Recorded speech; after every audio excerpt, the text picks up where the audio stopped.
SSC বা দাখিল পরীক্ষার রেজিস্ট্রেশন কার্ড হাতে নিয়ে দাঁড়িয়ে আছে একজন শিক্ষার্থী। সম্প্রতি সে একটি আইনি জটিলতায় জড়িয়ে পড়েছে।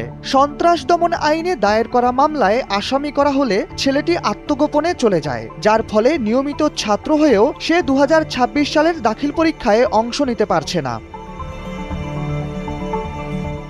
জানা গেছে, অন্তর্বর্তী সরকারের সময় কুমিল্লার নাঙ্গলকোটে সন্ত্রাস দমন আইন মামলায় 24 নম্বর আসামি করা হয় 16 বছর বয়সী বালক কামরুজ্জামান নাদিমকে। 10ম শ্রেণীর টেস্ট পরীক্ষার আগের দিন রাতে পুলিশ তাকে গ্রেপ্তার করতে হাজির হয়, তবে সে রাতে সে বাড়ি থেকে পালিয়ে গিয়ে বেঁচে যান। তবে মামলার বিষয়ে নাদিমের মা ফাতেমা বেগম জানান, ছেলেকে হয়রানির উদ্দেশ্যে ছাত্রলীগ তকমা দিয়ে মিথ্যা মামলায় জড়ানো হয়েছে। এতে তার শিক্ষাজীবন এখন অনিশ্চয়তার মুখে পড়েছে। RICL TMX, যুগের পর যুগ স্থাপনা থাকে মজবুত।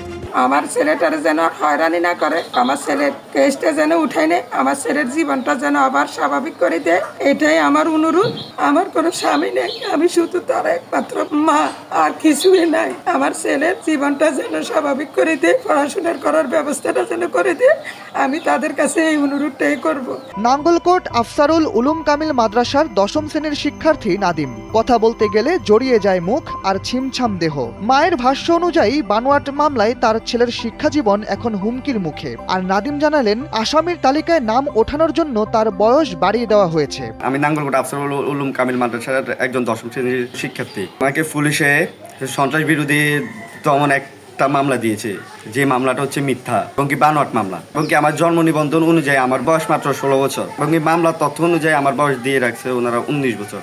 আমি পুলিশের হয়রানির কারণে আমি চলমান পরীক্ষায় অংশগ্রহণ করতে পারিনি। এখন আমি চাচ্ছি যে আমার জীবনটা স্বাভাবিক হোক, যে আমার কখনো যেন পুলিশি প্রশাসনিক যেহেতু আমার কোনো ঝামেলা না হোক, আমি যেন একটু যেহেতু ঘরে শান্তিতে শুতে পারি, আমি যেন পড়াশোনাটা একটু চালিয়ে যেতে পারি ঠিক করে, আমি এটাই চাই। এ বিষয়ে জানতে চাইলে আফসারুল উলুম কামিল মাদ্রাসার ভারপ্রাপ্ত অধ্যক্ষ জানান, নাদিম সন্ত্রাস দমন মামলার আসামি এ তথ্য তার জানা ছিল না। বিষয়টি গণমাধ্যমের নজরে আসার পর প্রয়োজনীয় সহযোগিতার আশ্বাস দেন তিনি। অন্যদিকে একই কথা জানিয়েছেন নাঙ্গলকোট থানার ভারপ্রাপ্ত কর্মকর্তা। বিষয়টি তারও জানা ছিল না। তবে কোনো পরীক্ষার্থী মামলার আসামি হলে আদালতের অনুমতি নিয়ে পরীক্ষায় অংশ নেওয়ার সুযোগ রয়েছে বলে জানান তিনি।